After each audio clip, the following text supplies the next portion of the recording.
सावधानी के साथ सभी प्रकार के लोभ से अपने आप को दूर रखो,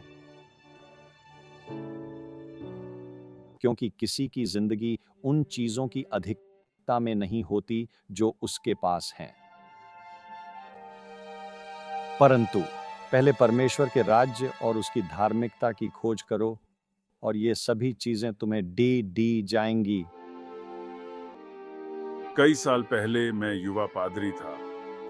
दक्षिण कैरोलिना के फ्लोरेंस में मैंने काम किया पूरे साल धर्म प्रचार में, और मैं पूरी तरह से खुश था क्योंकि हम बपतिस्मा देने में सफल रहे। 50 व्यक्ति, यह संख्या सबसे बड़ी थी बपतिस्मा की उस विशेष स्थिति में। क्षेत्र और चर्च के इस इतिहास में मुझे कार्यकर्ताओं की बैठक में जाना था। आप रिपोर्ट देने आए कि प्रभु ने आपके द्वारा किस प्रकार काम किया। मैं खड़ा हुआ। पहले मेरे समूह ने कहा कि प्रभु ने मुझे आशीर्वाद दिया बपतिस्मा देने के लिए 50 लोगों को। पादरी मेरे पीछे आ रहा था। उसके पास एक दुखद कहानी थी। उसने कहा कि उसने प्रवचन करने का प्रयास किया, लेकिन एक तूफान आ गया और तंबू गिर गया जहां वे थे सेवा करने की कोशिश में, और वह पीएचडी प्राप्त करने में बहुत व्यस्त था। मियामी विश्वविद्यालय से उसने कहा कि चुनौतियों के कारण वह नहीं कर सका जैसे वो चाहता था, इसलिए उसने एक आंशिक रिपोर्ट तैयार की। इसमें 200 लोगों का बपतिस्मा। अचानक मेरे 50 बैप्टिज्म्स मेरे लिए बिल्कुल खास नहीं, और मैंने खुद को लालच करते हुए पाया। उसकी उपलब्धियों पर लालच और उसकी कलीसिया पर लालच, उसकी स्थिति में लालच। तुम लालच नहीं करोगे। लालच का संबंध किसी चीज को चाहने से है जो किसी और का है। मुझे निपटना पड़ा मेरे दिल में लालच को दूर करने और उस पर सफलता हासिल करने की कोशिश की। मैंने ये कैसे किया? मैंने याद किया कि पहले यह मेरी अंदरूनी जिंदगी, यह जरूरी है प्रभु के लिए। लालच एक ऐसी भावना है जो अधिकांश लोग कभी नहीं देख पाएंगे। यह अंदर की बात है, यह विचारों के जीवन का एक हिस्सा है। मैं भी समझा कि अगर मैं प्रभु से प्यार करूं, मेरी लालच की चाहत को जीता जा सकता है। आप भी जीत सकते हैं लालच को, बुराई से नहीं, परंतु बुराई को अच्छाई से जीता जा सकता है।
shall not cover thy neighbor's wife.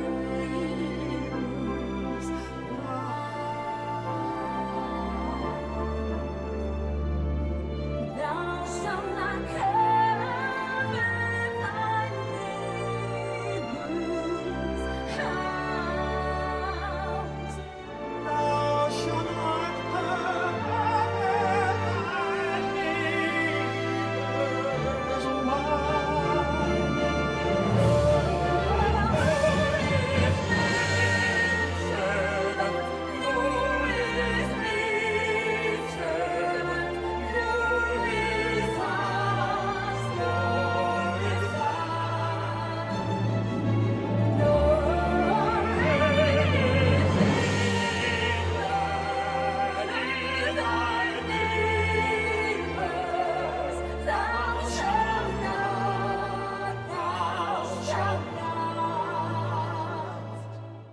Exodus 20, verse 17.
प्रेम मानवता के लिए प्रभु का सबसे बड़ा उपहार है।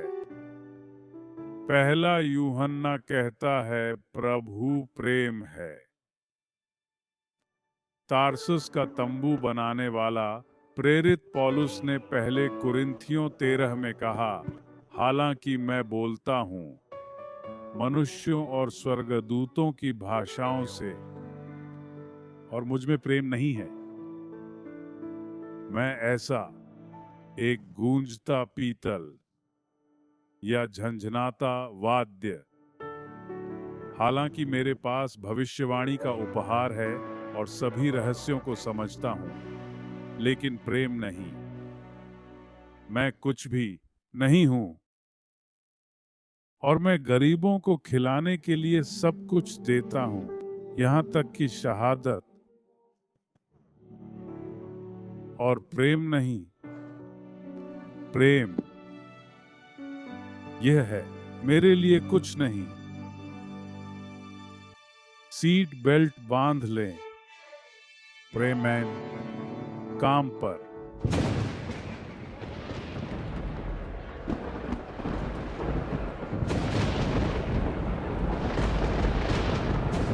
सभी ने गरज और बिजली और तुरही की आवाज और धुएं में धधकते पर्वत को देखा।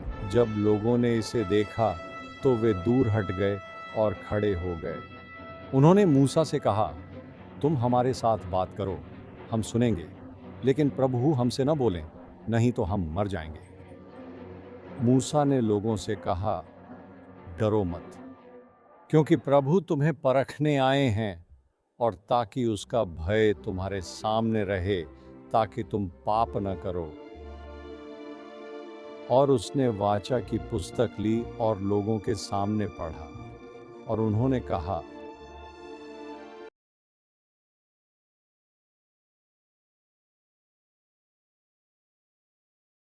वे जल्दी ही उसके कामों को भूल गए।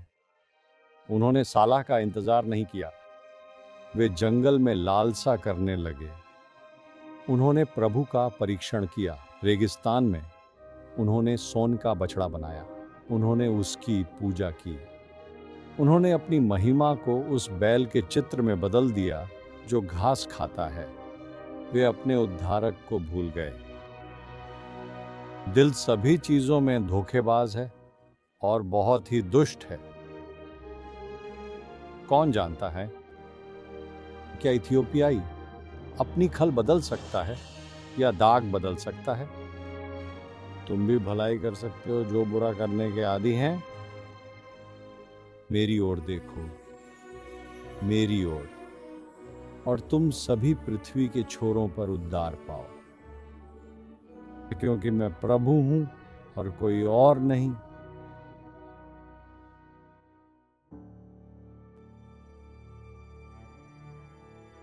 आत्मा प्रभु की मुझ पर है, क्योंकि उसने मेरा अभिषेक किया है गरीबों को सुसमाचार सुनाने के लिए।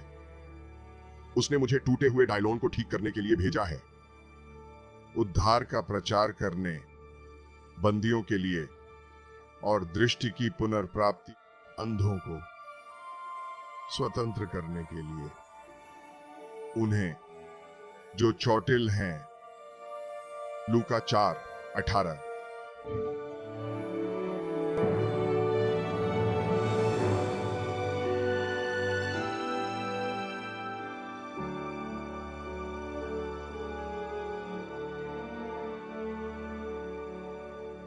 For God so loved the world that he gave his only begotten Son,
मैंने लगभग 30 साल पहले यीशु में विश्वास किया।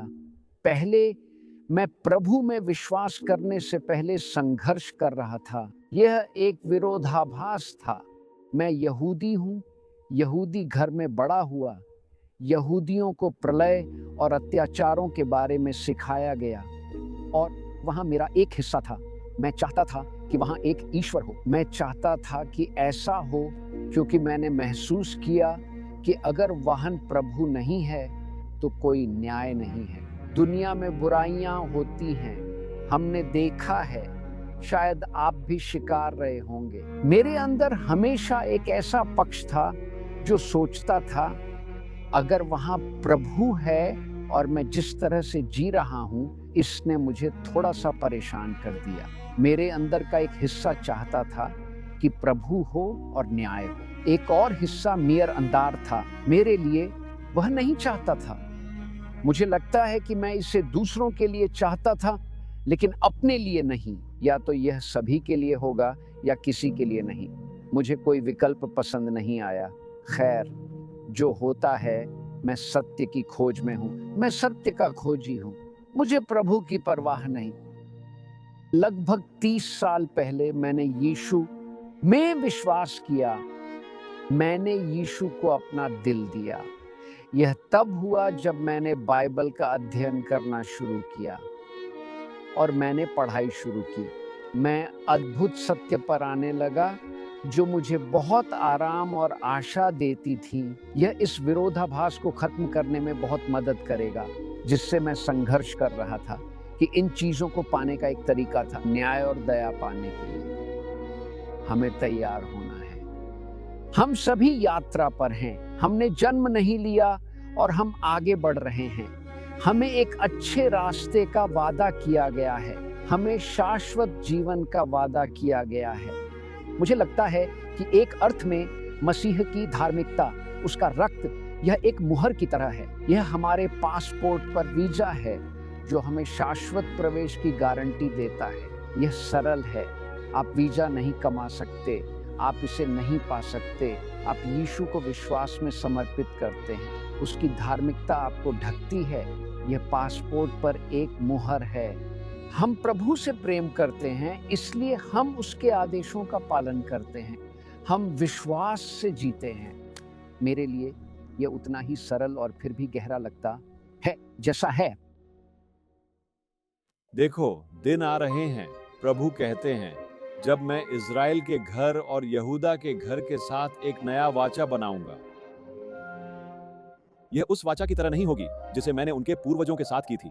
मैंने वह वाचा तब की जब मैंने उनके हाथ पकड़े और उन्हें मिस्र से बाहर लाया। वह वादा जिसे उन्होंने तोड़ा। हालांकि मैं उनका पति था, प्रभु कहते हैं, लेकिन यह वह वादा है जो मैं इज़राइल के घर के साथ उन दिनों के बाद करूंगा, प्रभु कहते हैं।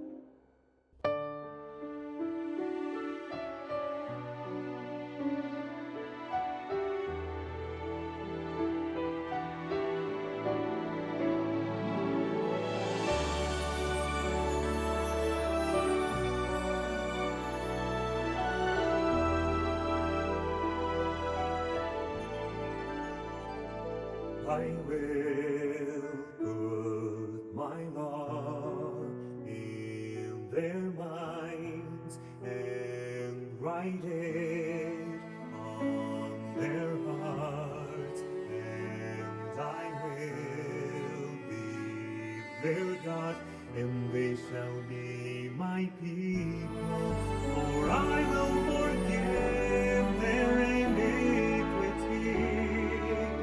And their sin I will remember no more, and I will put my spirit within you, and cause you to walk in my statutes, and you shall keep my judgments and do them.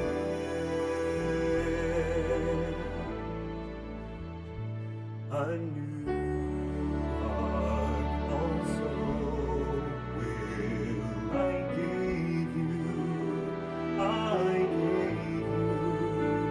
and a new spirit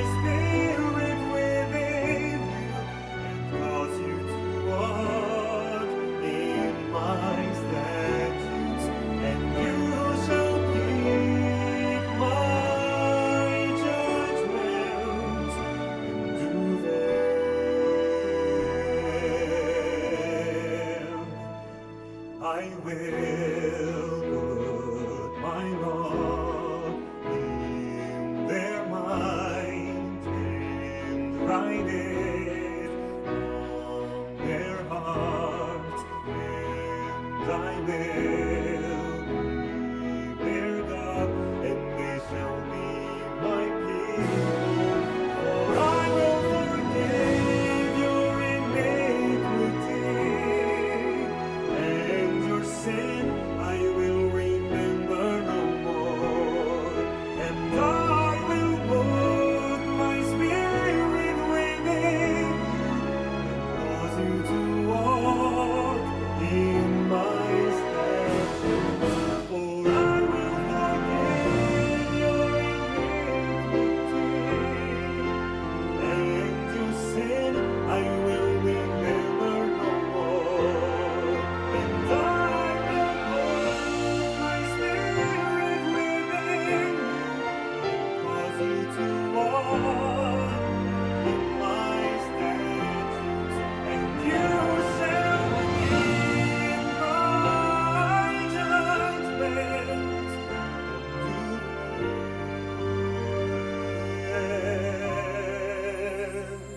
a new heart also will I give you. I will give you, and a new spirit will I put within you. I'll give you a new heart.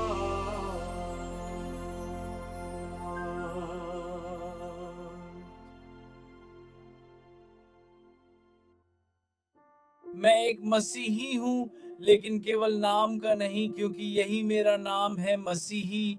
लेकिन मैं आपके सामने यीशु का प्रेमी हूँ। बचपन में मुझे वह गवाही नहीं मिली। मैं एक ऐसे घर में बड़ा हुआ जहाँ कोई मसीही धर्म नहीं था, वहाँ कोई धर्म नहीं था। वास्तव में इसके विपरीत, मेरी माँ 16 साल की थी जब वह गर्भवती हुई। मेरे पिता 18 साल के थे। मेरी माँ को नहीं पता था। मेरे पिता ने 14 साल की उम्र में दवाओं का उपयोग करना शुरू किया। 17 साल की उम्र में वह एक नशेड़ी बन गए और वह रोजाना शराब पीते थे। वह 17 साल की उम्र में शराबी थे और इससे मेरे जीवन में अशांति पैदा होती थी। मेरी माँ, मेरे पिता के साथ 2 और बच्चे थे और हम तीनों छोटे लड़के एक ऐसे घर में बड़े हुए जहाँ यीशु नहीं था। कोई आशा नहीं थी। वहाँ केवल एक पिता था जो रात में घर नहीं आता था। जब वह आता था तो केवल लड़ाई होती थी और इसलिए हम हर रात अपने बेडरूम की दीवार के माध्यम से लड़ाई और शोर सुनते हुए सोने जाते थे और अधिक अशांति, अधिक अशांति। जब मैं 7 साल का था तब मेरी माँ इससे थक गई और उसने तलाक देने का निर्णय लिया।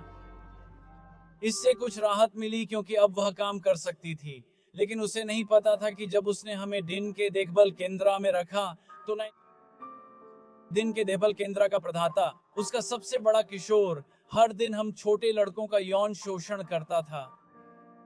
मैंने रहस्य रखना शुरू किया। मुझे नहीं पता था कि रहस्य रखना मेरे किशोर जीवन का एक बड़ा हिस्सा होगा। मेरी माँ ने दूसरी शादी की। मेरे जैविक पिता हमारे जीवन में आते जाते रहे। जब मैं लगभग 10 साल का था, लगा कि शराब पीना ठीक है और वह उस स्थिति में चला गया जिसे हम ब्लैकआउट कहते हैं। जब आप नशे और शराब के नशे में होते हैं तो आपको पता नहीं होता कि क्या हो रहा है। और उसने मेरे भाई का यौन शोषण किया और मेरा भी। ये एक और रहस्य था और अधिक अशांति। मैं अपनी माँ पर भरोसा नहीं कर सकता था। मैं दूसरों पर भरोसा नहीं कर सकता था। मुझे वास्तव में यीशु मसीह की जरूरत थी, लेकिन मैं उसे अपने 20 के मध्य में नहीं पाऊंगा। इसलिए मेरी माँ ने फिर से शादी की और हमने सोचा, ओह, वह शराब नहीं पीता। ये बहुत अच्छा है, क्योंकि जब मैं 7 साल का था हम 13 बार घर से घर गए थे, क्योंकि जब आप किराया नहीं चुकाते तो आपको बाहर निकाल दिया जाता है। इसीलिए हम बहुत गरीब थे, लेकिन अब उसके पास काम था। समस्या यह थी कि वह हमारे सबसे बुरे सपने बन गया और उसने हमारा शोषण करना शुरू कर दिया। शारीरिक मानसिक और भावनात्मक। अपने काले निशानों को छुपाती थी, नीले निशानों को अपने कपड़ों से। यह शोषण बेकाबू हो गया। उसने हमारे जीवन को खतरे में डाल दिया और कहा कि अगर हमने किसी को बताया तो वह हमें मार देगा, और हम इस पर विश्वास करते थे। मैंने पिटाई झेली है, मुझे बांध दिया गया है। जब मैं छोटा था, मुझे सिर पर इतनी जोर से मारा गया कि मुझे ग्रैंड मल दौरा पड़ा, लेकिन हम इसके बारे में झूठ बोलते रहे, एक कहानी बना दी, क्योंकि हम सच में सबको नहीं बता सकते थे कि क्या हो रहा था। मेरी जिंदगी में भयानक अशांति, जब तक मेरी माँ मेरे पास आई जब इस आदमी के साथ रहने के 10 साल हो गए। एक सुबह मेरी माँ मेरे पास आई। आपका क्या मतलब है? हम जा रहे हैं, मैं तलाक ले रही हूँ।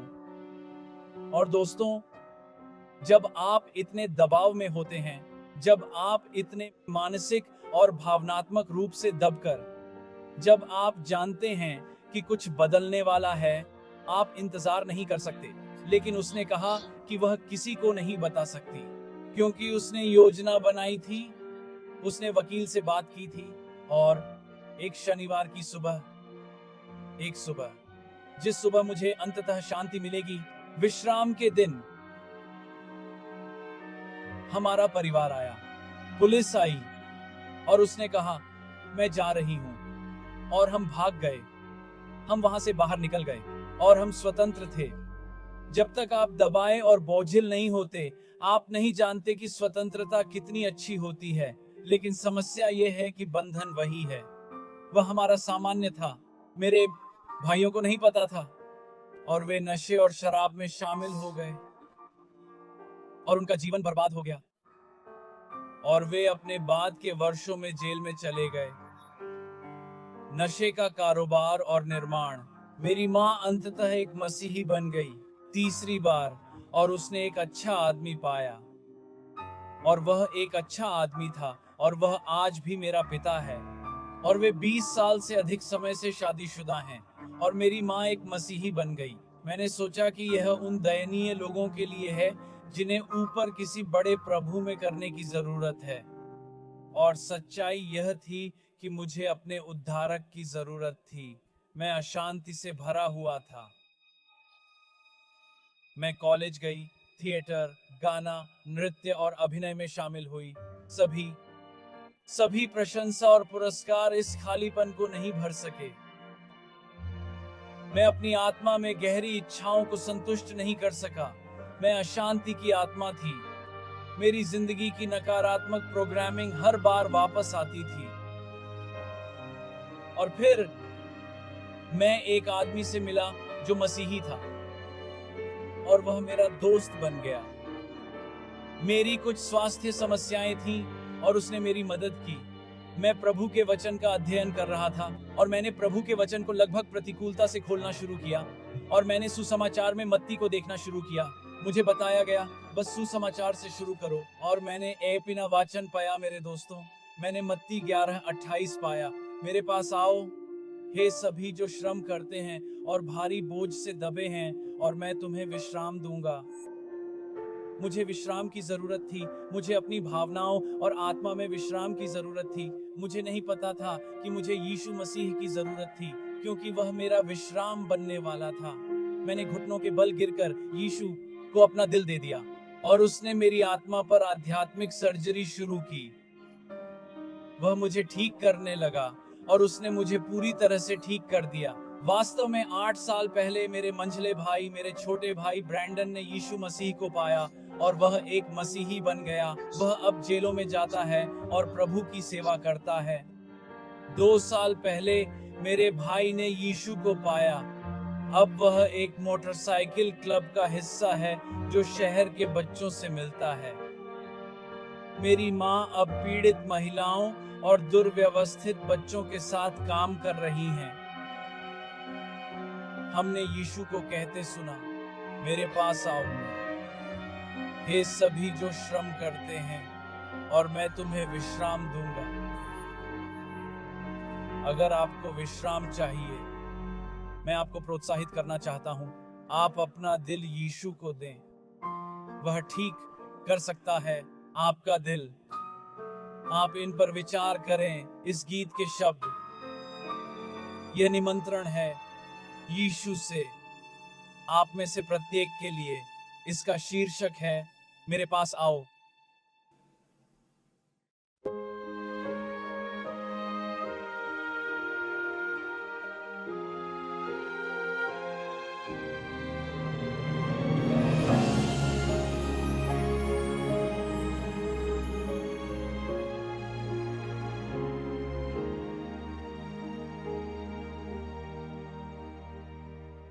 Come unto me, all ye that labor and are heavy laden, and I will give you rest. Take my yoke upon you and learn of me. For I am meek and lowly in heart,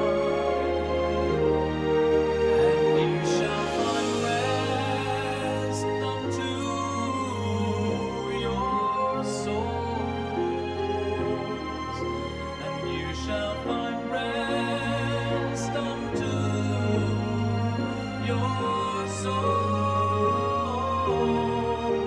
and you shall find rest unto your souls. For my yoke is easy and my burden is light. Come unto me, all ye that labor and are heavy laden, and I will give you rest. And ye shall find rest unto your souls, and ye shall find rest unto your souls, and you shall find rest unto your souls.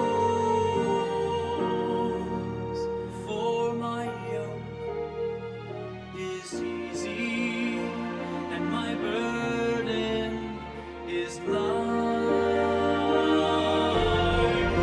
and you shall find rest unto your souls, and ye shall find rest unto your souls, and you shall find rest unto your souls. For my yoke is easy and my burden is light.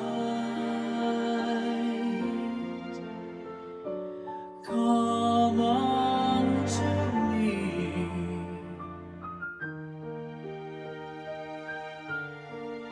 and I will give you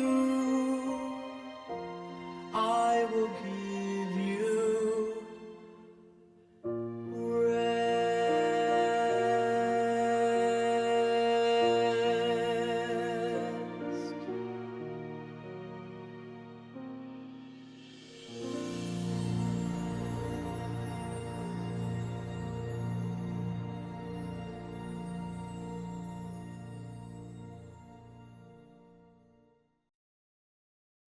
वाह!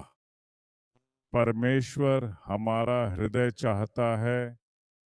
यशायाह 57:15 मैं ऊंचे और पवित्र स्थान में रहता हूँ और उसके संग भी रहता हूँ जो खेदित और मन में दीन है, कि एक विनम्र और टूटे दिल के साथ प्रेम कार्य में है।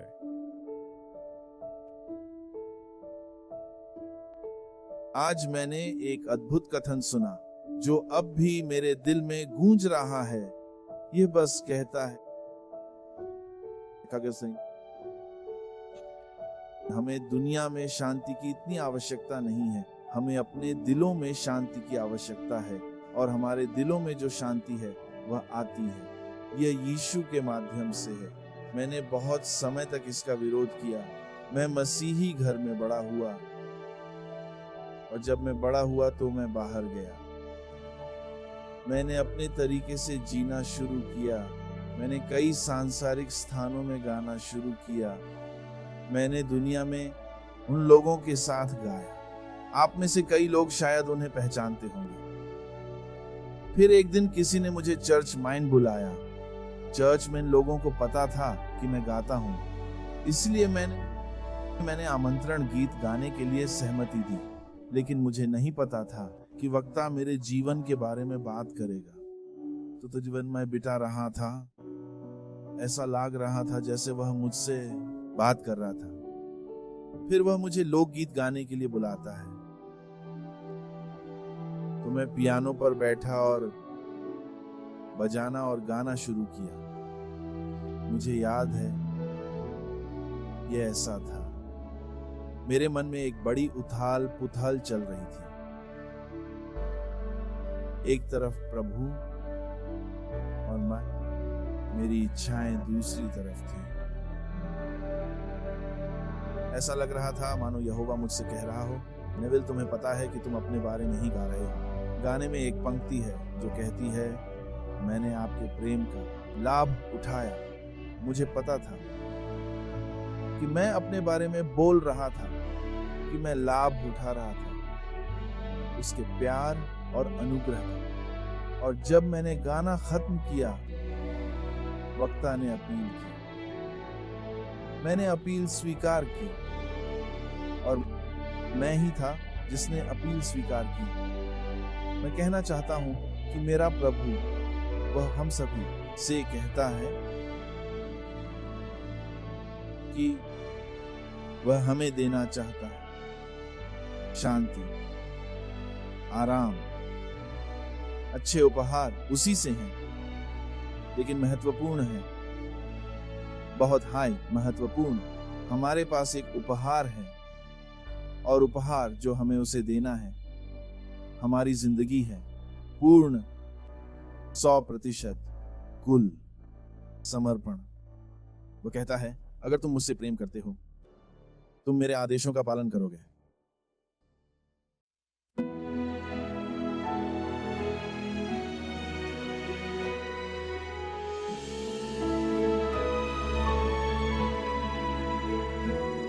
If you love me, keep my commandments. If you love me, keep my commandments. If you keep my commandments, you will abide in my love. If you love me, keep my commandments.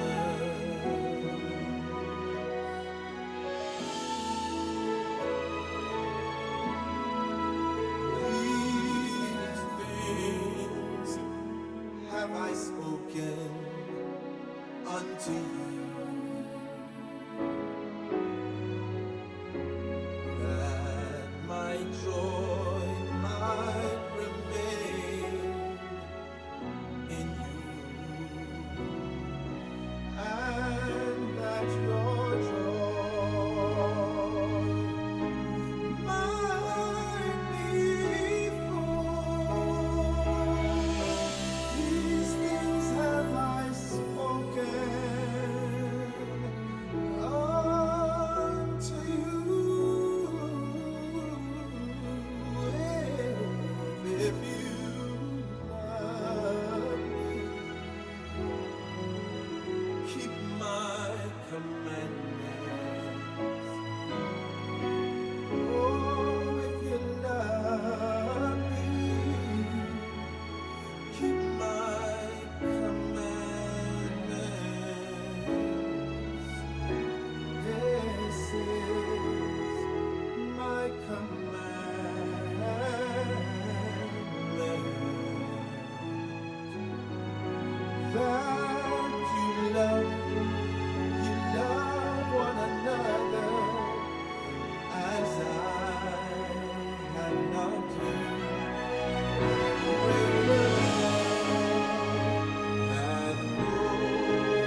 keep my commandments,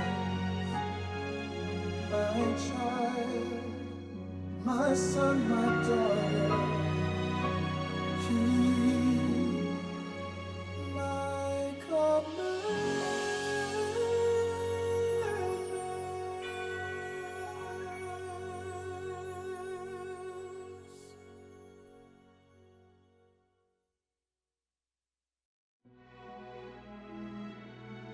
मित्र, यही सवाल है ना?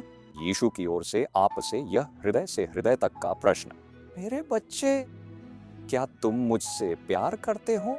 Sinai पर्वत पर प्रभु ने प्रेम का कानून लिखा और कहा, प्रेम का कार्य। फिर कलवरी पर यीशु ने दिखाया प्रभु का कार्य में प्रेम। चोटिल और पीटा हुआ, पुराने खुरदरे सी रूस से बांधकर कीलों से ठोंक दिया गया। यीशु ने तुम्हें जीवन देने की कीमत चुकाई, उम्मीद और शांति। मित्रा, तुमसे प्रभु प्रेम करते हैं। तुम्हारा अतीत जो भी हो वह माफ करेगा और तुम्हें उज्जवल भविष्य देगा। हाँ, तुम घर आ सकते हो फिर से, जैसे तुम उसे बुलाते सुनते हो, मेरे बेटे, मेरी बेटी, क्या तुम मुझसे प्रेम करते हो? क्या तुम जवाब दोगे? हाँ प्रभु, मैं तुमसे प्रेम करता हूं। अगर तुमने अभी यीशु को हाँ कहा है, मैं तुम्हें इस प्रार्थना को दोहराने के लिए आमंत्रित करता हूं।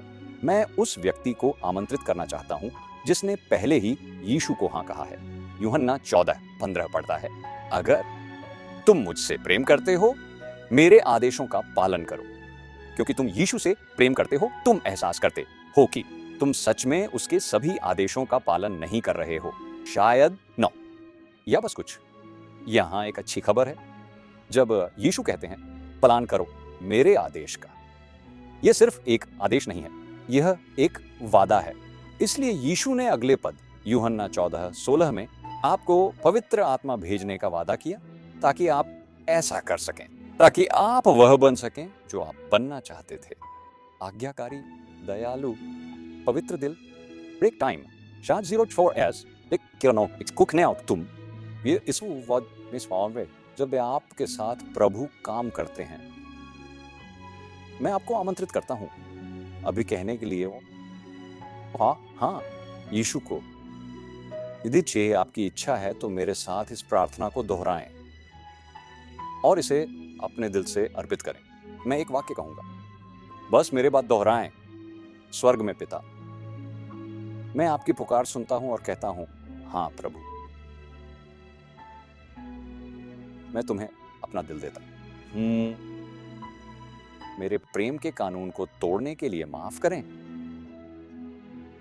अभी मैं तुम्हारे शाश्वत जीवन का उपहार स्वीकार करता हूं, यीशु के बलिदान के माध्यम से मेरे पापों के लिए। और मैं तुम्हें अनुमति देता हूं ताकि तुम मेरे दिल पर अपने 10 आज्ञाओं का कानून लिख सको। मुझे ले चलो स्वर्ग के रास्ते पर। जब मैं विश्वास से चलता हूं, तुम पर विश्वास करते हो, यीशु के कीमती नाम में, आमीन। मित्र, प्रभु ने आपकी प्रार्थना सुनी है। आप उसकी आंखों का तारा हो। मैं आपको प्रोत्साहित करना चाहता हूं।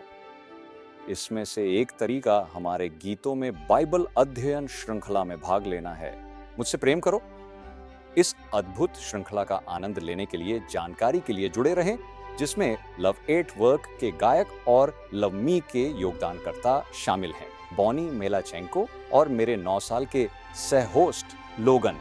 अब देवियों और सज्जनों, लव एट वर्क संगीत का भव्य समापन चैपलिन बैरी ब्लैक और गायकों के साथ।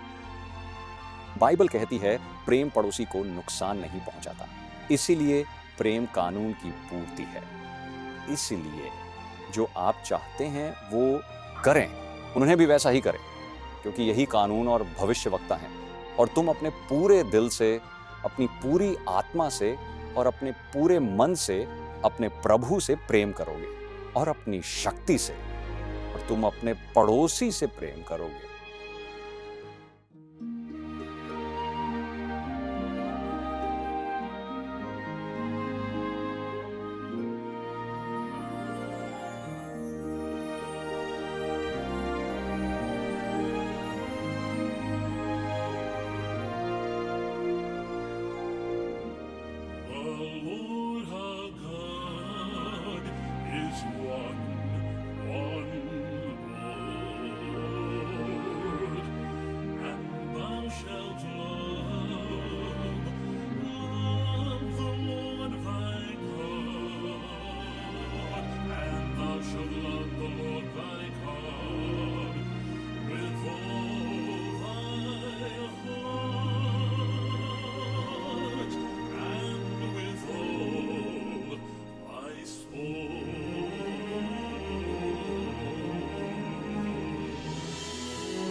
आपका बहुत धन्यवाद। आइए हम आशीर्वाद के लिए सिर झुकाएं। हे शाश्वत भगवान, धन्यवाद। स्पष्टता, उपस्थिति, आपकी पवित्र आत्मा इस शुभ गिरजाघर में आज रात हम समर्पित हैं। आपके प्रति प्यार से हमें आशीर्वाद दें। आपका चेहरा हम पर चमके और हमें कृपा दें और हमें आपका शांति दें। यह यीशु के महिमामय नाम में हम प्रार्थना करते हैं। आमीन और आमीन। भगवान